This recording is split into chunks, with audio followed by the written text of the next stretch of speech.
Hello and welcome everybody to Let's Talk Toku. This is our very first episode into this new show, this new series that we're going to be doing. And I'm joined today by my very special, lovely guest, Lavenderrwave. Hi. With this show, we're going to be covering a whole gamut of different tokusatsu topics, but I thought this first episode would be really good to have an introduction to sort of tokusatsu as a whole. Right. And so I thought what would be really good for this introductory episode is to have somebody who is still relatively new, like you at home maybe, to Toku as a whole. I would say that I'm extremely new, so maybe that can resonate with anyone watching at home. Can you tell us a little bit about yourself? Like, who are you, Lavender? Yeah, absolutely. So, as the name says, I am Lavenderrwave, Lavender with 2 R's. But my real name is Lauren, so you might hear us switch back and forth between Lavender and Lauren. Don't get confused. I'm mostly a cosplayer. My biggest passion is Sailor Moon. I was part of a little-known cosplay group called Pretty Guardians. As the name implies, we were a Sailor Moon cosplay group. So I cosplayed Sailor Venus, who is my best girl. And now I talk about Tokusatsu, which I'm very new to. What do you mean, little? It's a very big group. What were you talking about? You guys were in a magazine. I'm being modest, of course. It's in a very big one. And if you guys aren't familiar with myself, I do YouTube. I did like Tokusatsu YouTube content for a really long time. Mm-hmm. I worked with a bunch of other different people, to kind of produce different content. I also act and write and whatever. Very much a Renaissance man. I do it all. Mm-hmm. But let's talk about Tokusatsu. So when someone says Tokusatsu, obviously you think of the shows that I've shown you, the shows that you've seen. Right. But do you know what Tokusatsu even means? All of my knowledge of Tokusatsu, admittedly, comes from you. Mm-hmm. So I know that Tokusatsu means special effects, but we're talking practical effects here, not CGI stuff, but actual explosions and things like that, which I actually like more than seeing the CGI kind of fake stuff. I like seeing it in the kind of real time aspect, I guess you could say. But as far as anything beyond that, I'm really new. I don't really know. No, you definitely hit it kind of on the nail on the head with that. Tokusatsu actually has a lot of roots in old like theater, kabuki theater, where they would have like people dressed like all in black. They do like little puppetry stuff. They would do like a lot of changes that as the viewer, you kind of had to lend a little bit of, a suspension of disbelief. Right. And then you get to see this magical stuff happen. Modern day, you get a little bit more lenience where they can set up explosions, they can do stuff. But if you're actually watching a scene, a lot of times like they'll have like the hero running at the camera, of course, and you'll just see these random mounds of like discolored rocks that will explode. Mm-hmm. And so like if you know to look for that, you can see, you can still kind of look past the fakery, but 9 times out of 10, it does look better than a lot of the CGI stuff that they try to implement with a lot of TV and a lot of other movies in some cases, unless you're Disney and you can throw like, $1 billion at this to make it look as good as it does, Of course, and I completely agree with that. But talking about like with modern technology, with a lot of things, Tokusatsu has come a long way, and it was actually sort of coined with the 1954 film Godzilla. Have you seen that? I've never seen it, but obviously I know what Godzilla is. Okay. But we gotta watch that. Yeah, put it on the list. So the man that actually made Godzilla what it is, like not the director, not, the producers, which oftentimes are the ones that can craft this into whatever it will be.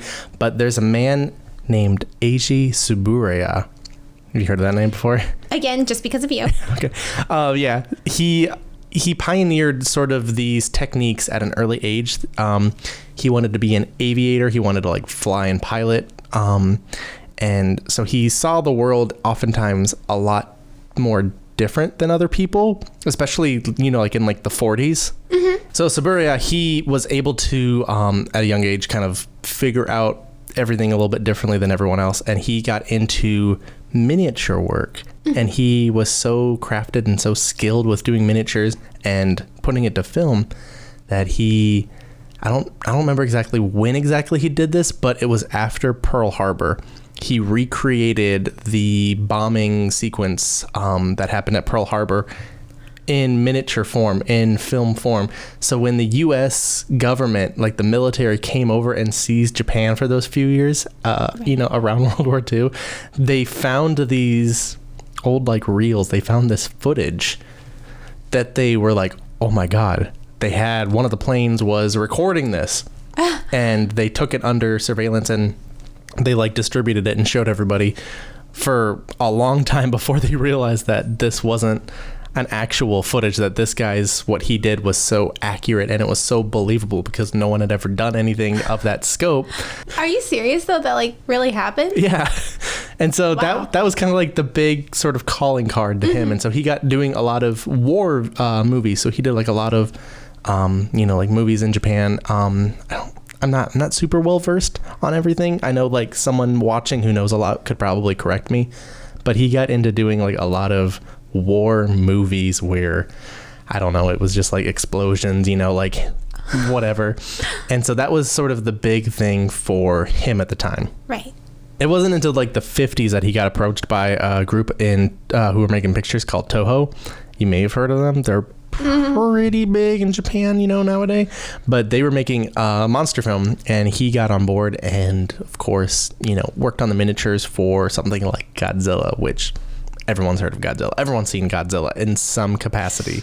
Maybe not even like the original film, but like you've seen Godzilla in some capacity. I've seen the most recent one with Millie Bobby Brown in it, but I don't know if that falls into the whole actual Godzilla category. I'd be surprised how much actual like tokusatsu, like miniature sort of set design they do for those Warner Brothers movies. Because I know it's definitely almost a night and day difference because it's just giant CGI rendered monsters just beating the living hell out of one another. Right. Instead of actual grown men in rubber suits beating the hell out of one another. But they did this movie called Godzilla versus King Kong where they had, Japan versus America, and it I don't even know how this came about, but like Godzilla like ends up like grabbing like a tree branch or maybe it's King Kong. I don't even remember now, but they just like shove it down the mouth of the other one. Oh my gosh, that's terrible. It's really funny when you watch it. I'm sure it is.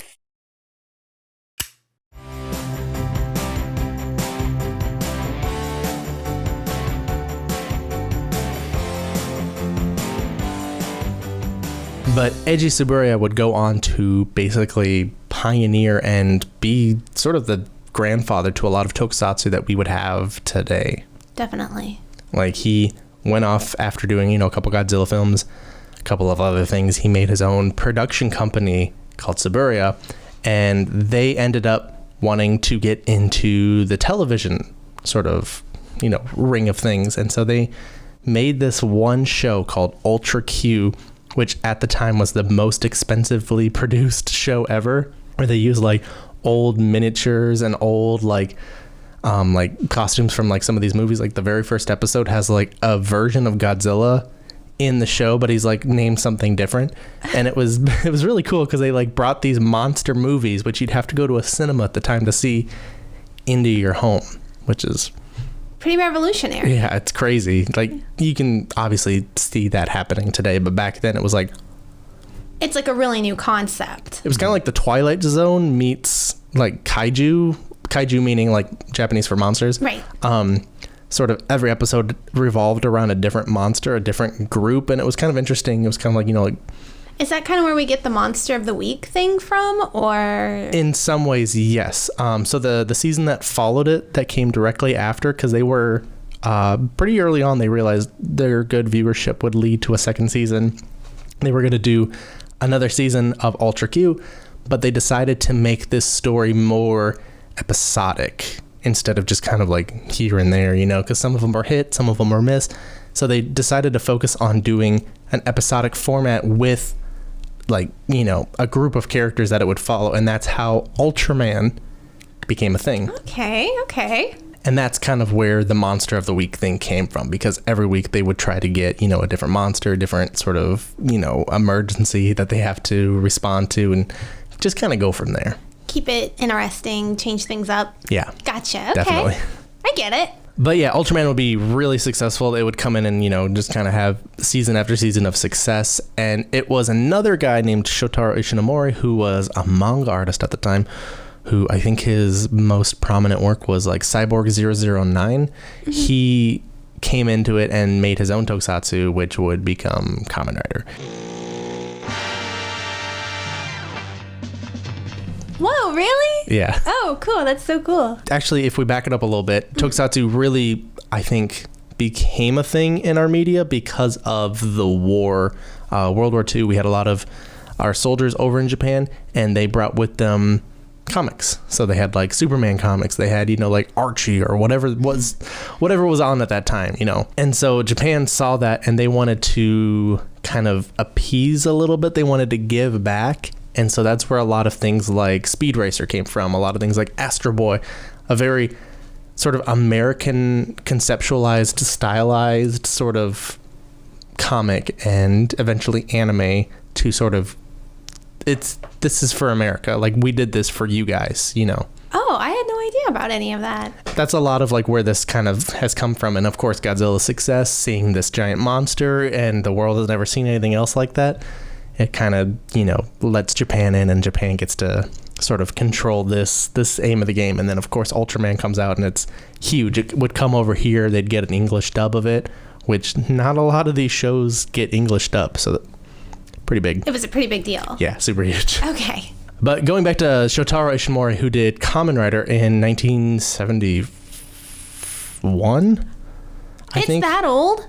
Kamen Rider? Yeah. Yeah. It's been around for that long, but the best thing about these shows is that they adapt and they change. Like, the first season of Kamen Rider is like, I don't know, 80, 90 episodes long. Are you serious? There's a lot because at the time they didn't, it was successful, right? And it wasn't until, it was going on for so long that they realized, well, we should probably end this story and move on to something different. And that's where Kamen Rider V3 comes from. Oh, I like that. Yeah. Like, did I do it? I think that's right. I'm probably totally wrong. I'm teaching you like we'll learn if it's not right. Someone in a gang is going to, screenshot this. We'll be in trouble. Okay, well, I guess we'll be prepared for it. Show's canceled. Sorry, guys. And then do you know what the show that would kind of follow Kamen Rider in its success that would bubble and get just as big as these other two have? I'm going to guess Super Sentai? No. Really? Oh. Well, technically it would become Super Sentai later, but when it first started, it was called Himitsu Sentai Go Ranger, and it was in 1975. And it was, instead of a single hero like Ultraman, a single hero like Kamen Rider, Ichigo, it was about this group of 5 that have to band together in order to, save the planet, stop this evil group of bad people. It's like you get a team dynamic now. Yeah. Okay. And that's where like a lot of things would follow, because a lot of times people love your individual heroes. Like, people love, like, let's say Iron Man. They love Thor. They love Captain America. But what do they love more than all those? The Avengers. The Avengers, yeah, exactly. And that's why Super Sentai was super successful. But they had a really long first season too, and then they went to a second season, and it didn't have good numbers at all. Not so much. It was bad. Oh. So bad. I think like that episode or that season got canceled really early on. Oh. Yeah. Yikes. Yeah. Would not have guessed that. No. So I'm going to pose this question to you. Uh-oh. So while Ultraman was going on and was super successful still, and Kamen Rider was still going on and being very successful, as well as all these other little offshoots here and there, and this group dynamic, this Sentai, died, do you know who brought it back? No. I couldn't even venture a guess. So in 1977, the second season of this, that would be known as Super Sentai later, was canceled. And they scrapped it. They did whatever. And so while they found out that a lot of these other, like different tokusatsu shows that were going on at the time that were successful, they sort of upped their game, and they, I don't know how exactly this came about. This would be something really cool to kind of talk about in one of the episodes. But Stan Lee got like involved somehow with making a tokusatsu version of his most famous property, Spider-Man, and it became 1978's Japanese Spider-Man. You're kidding. You're making this up. He so in America, I think it was like CBS, they made a Americanized, live action Spider-Man TV show. And he then got approached to do a Japanese version, and so instead of it being like Peter Parker, it was like some completely random character who gets the power from the planet Spider, but he becomes Spider-Man. He transforms and he, does everything that a spider can. He climbs up walls. He, stops thugs. He has a giant fighting robot called Leopardon. What? I've never heard about it. Like, I've never heard about any of this. I knew that there was a Japanese Spider-Man, but I just assumed it was like the exact same thing, just different country, and that's it. That's the only difference. So this is all news to me. Yeah. Well, they did that for an entire season. For a full year, it was Japanese Spider-Man. It became like a cult classic. Like, people really adore it. And they said, all right, let's make a second season. And he said, well, not so fast, and he wanted to look at sort of everything else that was going on, because he felt that this was very much just Kamen Rider, but with Spider-Man. He has a giant Megazord that's, a giant robot that he fights, and that's cool, whatever. But then somehow he got interested and he found this show about these 5 heroes that came together, and all of their strengths and weaknesses sort of blend together into this team. Sentai. And he said, this is what we need to produce. We need to make a season like this. So he helped, I don't think he wrote, but I think he helped like plan it out and produce it. But he produced the first season of Super Sentai, which would become the 3rd season later, like when they included the other 2, called Battle Fever J, about all these people from different parts of the world having to come together. And then they got their like giant robot that would come together with all 5 of them. And he's the one that basically created the Megazord, the Gatai, in Sentai. I would have never in a million years have guessed any of that. It's very cool. I would have never guessed any of that. Stan Lee, baby. Thank you. Yes, thanks, Stan. And because, Super Sentai has been on the air since 1979, like every year. It's been every year. Yeah, every year. They've done a lot of different crazy themes with it, but it got picked up and obviously brought over here. And the reason why I'm even here today talking to you is because Power Rangers.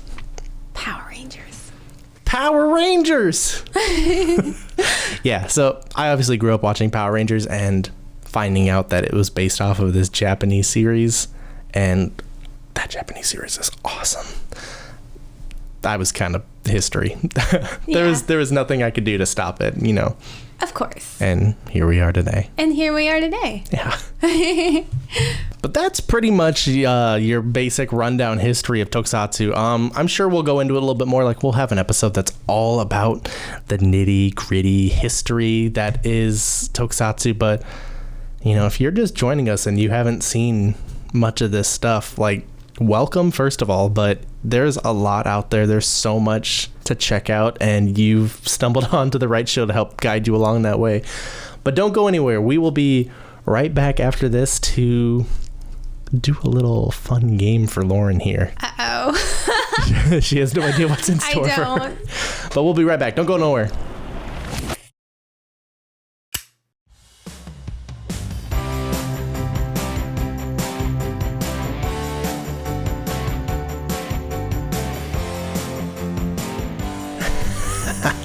Welcome back, everybody. We have a fun little game going on. I got a setup and everything going. Are you ready to play my game?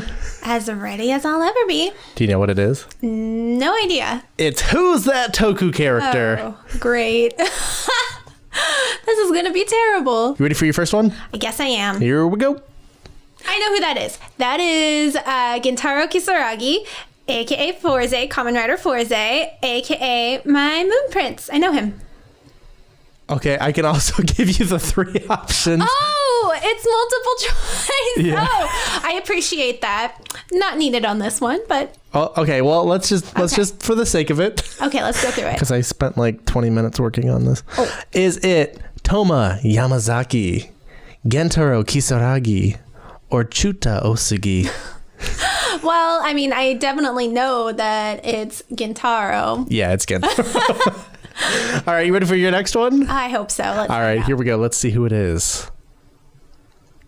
I'm feeling more and more confident. All right, well, do you want to see your options first? I'll wait for the options. All right, now I've given you the like American name and their Japanese name just to kind of help. You ready? Okay. So is it Godzilla, Gojira?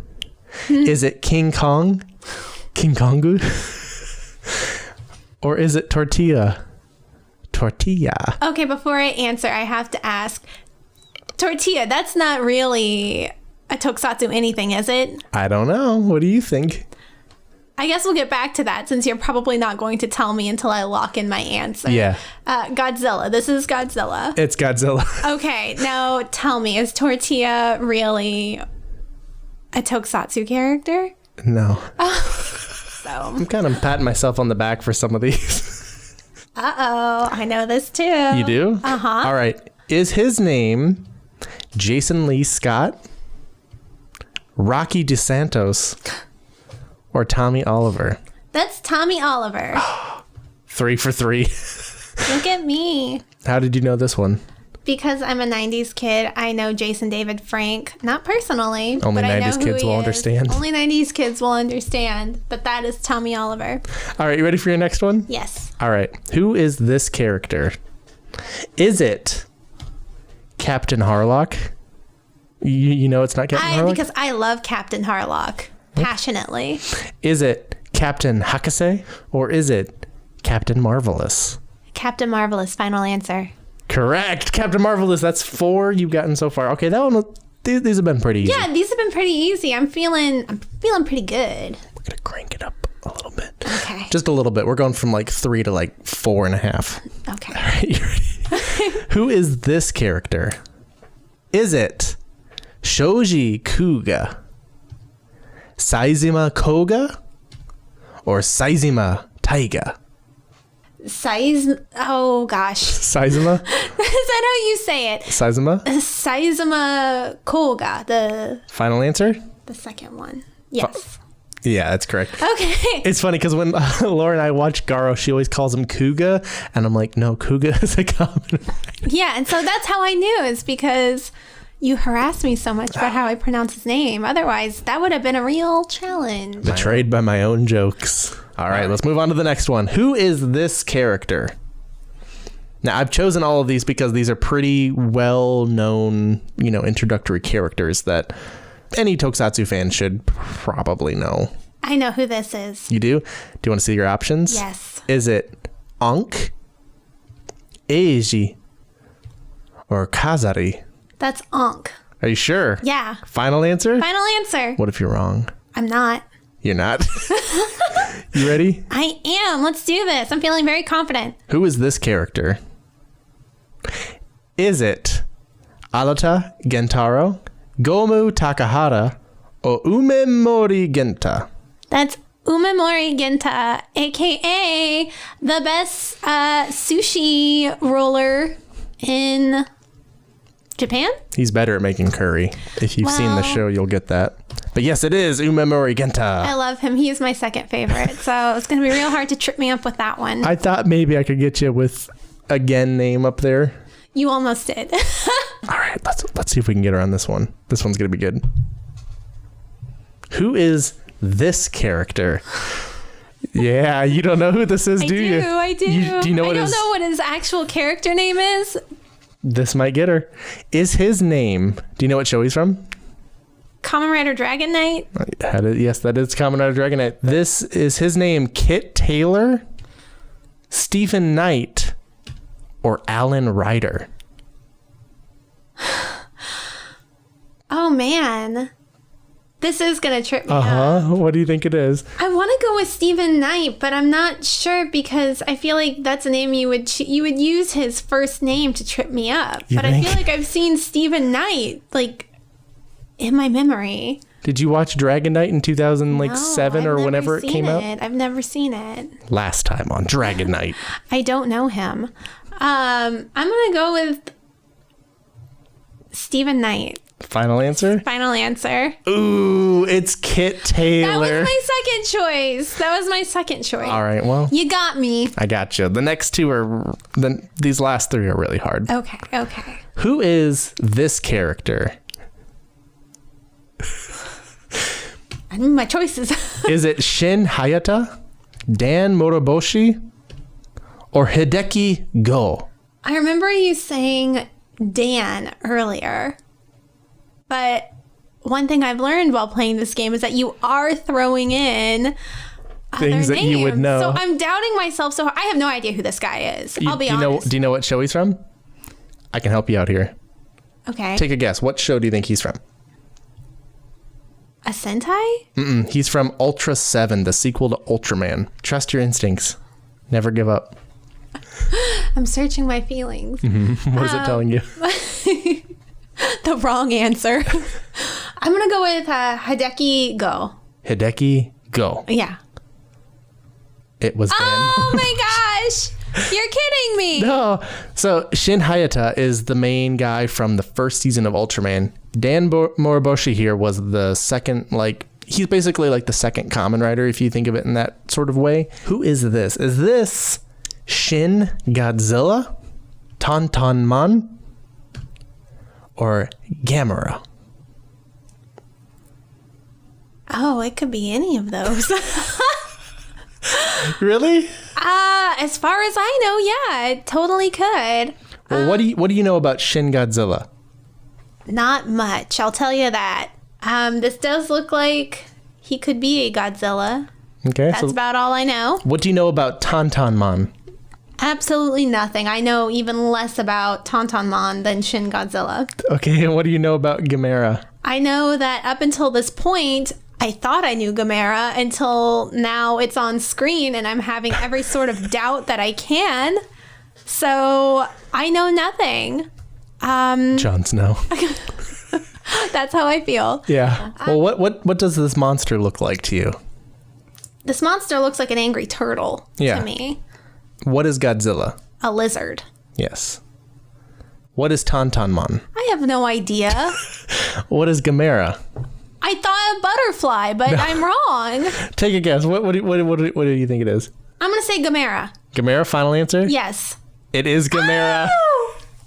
Gamera is a intergalactic space turtles that fires, or turtle, I guess it's just one that fires rockets from its turtle holes. I will never forget Gamera again. Do you know what Tantanman is? No. Neither do I. idea. I made that up. Oh my gosh.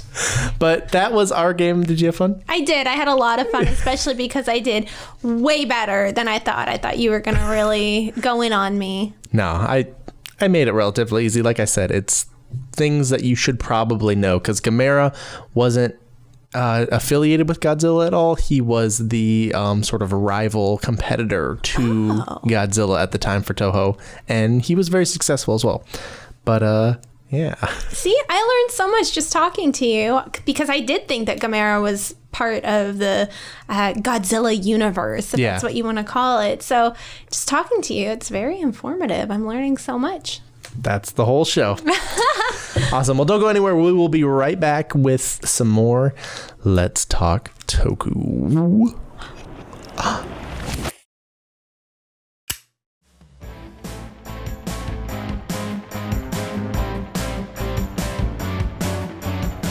Welcome back, everybody, to Let's Talk Toku. We're going over our introduction of Tokusatsu, and I feel like I've talked a lot about sort of the history and everything. So, Lauren, I want you to just kind of let everybody know where you're at with your Tokusatsu pilgrimage. Right, of course. So, like you said, I am extremely new to this. I have seen only 2 full seasons of any Tokusatsu show. I've watched all the way through Samurai Sentai Shinkenger. Mm-hmm. That was my very first one. I have watched all the way through Kamen Rider Fourze. That was my second one, and I loved it so much. It's going to be very hard to top that one. Other than that, we are currently watching our way through Garo. I think we're probably about 3/4 of the way through that. Yeah, we're almost done. Yeah. Right. And we've been kind of documenting it through a podcast that we do, Tokusatsu Girlfriend. So it's been nice to be able to kind of watch that and then share my thoughts and what I'm thinking with others who are, more well-versed, I guess is the word I'm looking for, Sure. in Tokusatsu. Prior to that, my only, what I thought was my only kind of knowledge of Power Rangers. Tokusatsu. Yeah, I'm a 90s kid. And Power Rangers, that was all I knew, and regrettably, and I know better now, but I started out thinking, oh, it's Japanese Power Rangers. I know how wrong I am now, and I'm working to correct that mistake. But as a kid, I really didn't care for Power Rangers. So I was kind of going into this whole experience thinking, put on a brave face. Your boyfriend loves this, so you've got to love it too. And it turns out I actually did love it. It really hooked me right from the beginning. Mm-hmm. The storylines are well thought out from what I've seen. You've got good character development. And of course, the special effects, which we've covered, are really good. Right. The shows are very engaging and I love it. So I'm very excited. You forgot to mention the one that we're actually watching that's on air right now. This might date the episode. Is Kamen Rider 01. We've been watching it mostly week to week, and I don't know, I've been enjoying that one. Yeah, we've had to play some catch up with it a little bit. But I love it. The characters are very likable. The storyline is good. I feel like it's fresh. Granted, I haven't watched all however many crazy seasons there are of Kamen Rider, but it feels fresh to me. And it's like a new take. Yeah, 01's the 30th. Oh, okay. So season. not as crazy as I thought. No. But still a lot. That's a lot of new themes and seasons to go through. Right. Super Sentai is like up to like 43 or 4 now. And I think that's what I was thinking of, was how many seasons there are of Sentai. But it's crazy to think like something like Super Sentai, which has been on every year since 1979, and Japan does like an episode a week. They take anywhere from like 2 to 4 weeks off a year for, I don't know, a soccer game is on, so you don't get Tokusatsu that morning, or they just have like a holiday, or they just, for whatever reason. that's like 50 episodes. It's so much. Every season. It's got to be super time consuming also for those actors and the crew and people that are involved with it, I'd imagine. As an actor too, like I've done like feature films where I am the main character, like I am in every scene, Right. of this movie, even if it's like a silly, hockey movie where we're just running around, there's still so much downtime, and we only filmed it like on weekends too, so it was like, I don't know, I'm really curious.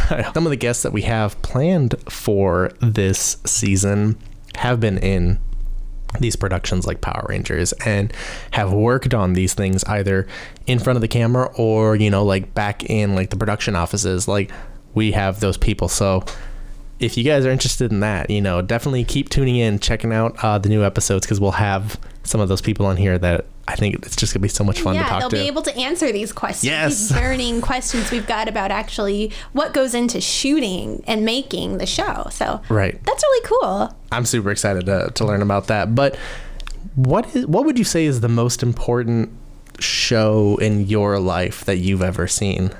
Sailor Moon, absolutely. It's had the biggest impact on my life. I still remember the first moment I ever saw anything Sailor Moon, and that moment where I was just like, what is this? I'm on board. Sign me up. And it's just been, everything in my life goes back to Sailor Moon. How many main characters are in Sailor Moon? 5.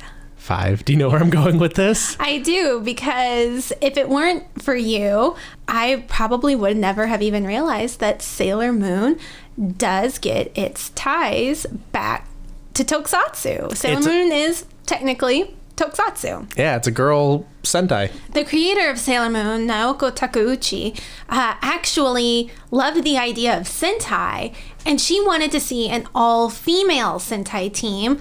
And so the Sailor Scouts, or Sailor Senshi, were born. It actually started out with just Sailor V. Not a lot of people know that the birth of Sailor Moon actually started with Sailor Venus when she was going as codename Sailor V.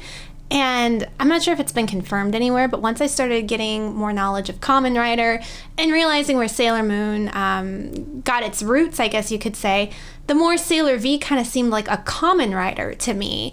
She's even got her Sailor V kick and things like that. The more I kind of put the two together, I'm like, Sailor V is kind of like a Kamen Rider. Yeah. And then when you've got the whole Sailor Senshi team, that's more like a Sentai. And then it was just kind of confirmed for me that, yeah, she wanted an all-female Sentai team. And so we got Sailor Moon and her Sailor Scouts.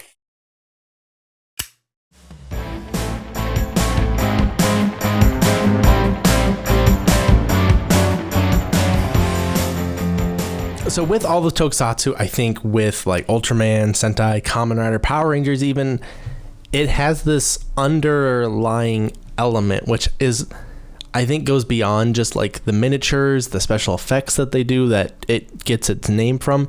It's tokusatsu in general is about the sense of justice. It's about doing the right thing and watching these people sort of struggle with that and, you know, getting beat up, you know, or, you know, attacked because they're trying to protect people because they're doing the right thing, but also the power and sort of the responsibility that they are handed because they have that strong sense of justice. Exactly. And I think Sailor Moon, you know, definitely implies that a lot too. You know, I don't want to leave that one out. Of course. But it's really fascinating to me because like when I was in high school, I would watch these shows that are meant for a younger audience. Like, don't get me wrong, I love Tokusatsu, but Tokusatsu is definitely geared towards this younger audience because a lot of modern Tokusatsu is, here's your show, here are the stuff that they use in the shows as a toy, go buy the toy, kids. They're 30-minute toy commercials to an extent.